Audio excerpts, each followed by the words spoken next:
Welcome back to Sports Blitz Live, presented by JR Sports Bar and Grill here in the Bama Bradbury Minute. I want to thank Mike Bradbury and his staff for sponsoring the Alabama Minute each and every week here on Sports Blitz Live in Austin.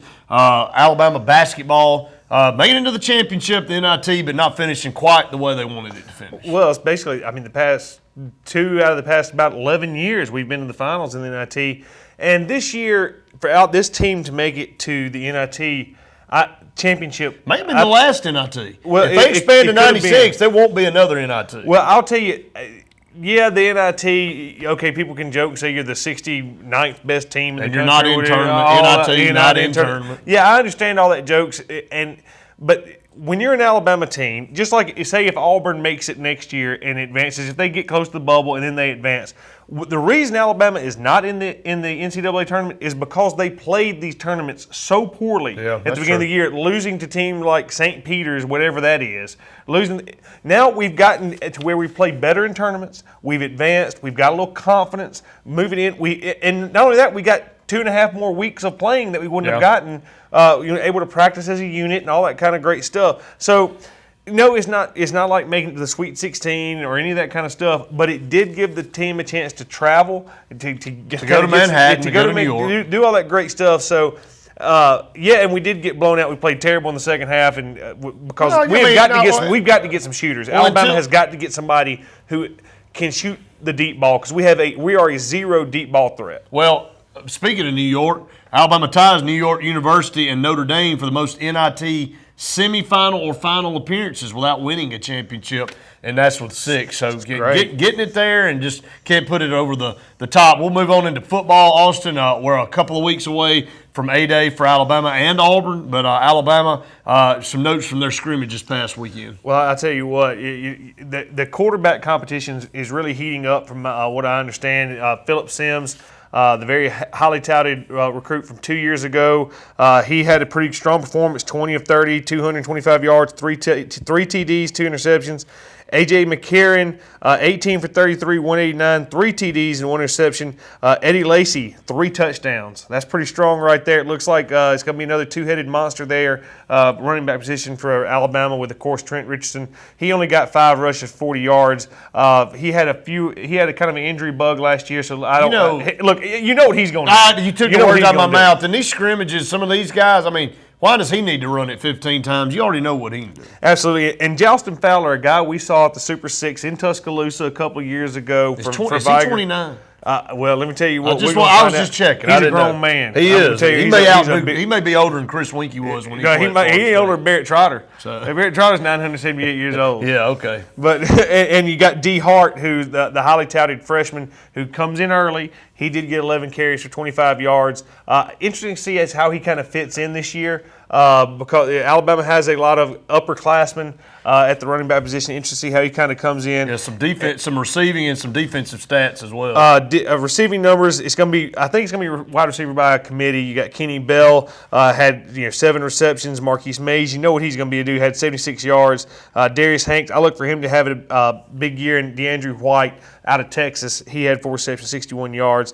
And I tell you what, defense is going to be very interesting this year. I think this has an opportunity to be one of the most special defenses that's ever been in the University of Alabama. That's saying a lot because y'all have had some good ones the last couple of years. We've had some great ones, but the middle of that defense, I don't think I've ever seen a linebacking core this solid and this deep.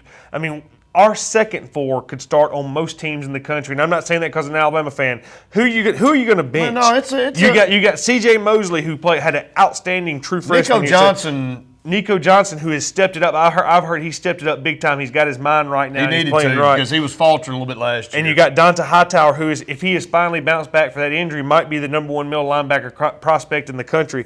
And then you got guys that are coming in, like I traded you pre-season. Everybody says, well, how does he get on the field? People said, how would C.J. Mosley get on the field last year? Look, if you're good enough, you're going to get on the field. So Courtney Upshaw had the last 3 games of the season. He might have been the most valuable player on the defensive side of the ball. You got Drake Kirkpatrick, who might be a first-round draft pick next year if he continues to do what he's doing. You got no, it's a loaded defense. There's no doubt about it. It has the opportunity. Now, what we lacked last year was leadership. Yep. If we have somebody that can step into that, Rolando McClain leadership role. They just don't come around every year. This has an opportunity to be one of the most special defenses in the history of University of Alabama. All right, a big pickup for Alabama also on the recruiting front. You get a transfer from Deron Carter from Coffeyville Community College that played at Ohio State. Decides to commit to Alabama. Son of NFL Pro Bowler Chris Carter, obviously 6'2", 195 pounds, wide receiver that will add to that list that you just went over, Austin, in the receiver by committee with Kenny Bell, Marquise Mays, Darius Hanks, DeAndrew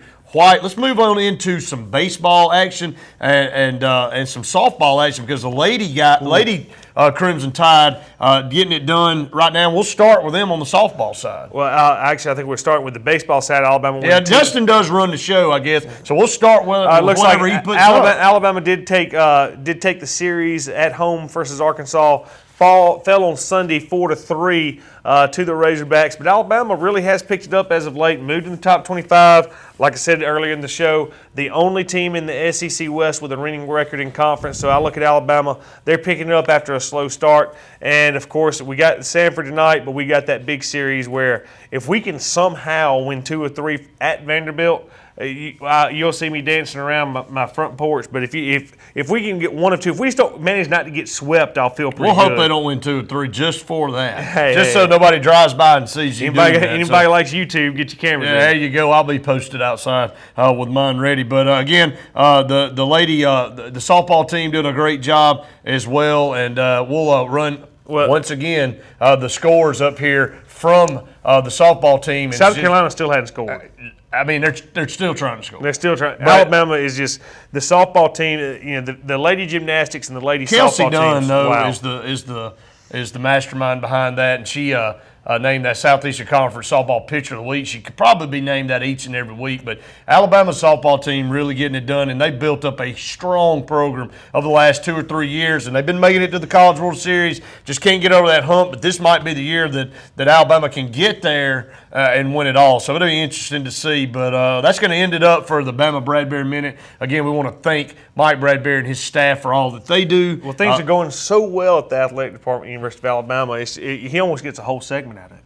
Well, it's close. That's exactly right. So, Mike, glad you deal with him, and I don't know why I do. So, but anyway, thanks to Mike Bradbury and Bradbury Medical. All your medical needs, go by and see Mike and his staff. We're going to take a break. We come back. We'll talk some mock NFL drafts, and of course, we'll have the Auburn Minute coming your way in a little bit later on in the show. So stay tuned. More Sports Blitz Live presented by JR's right after this.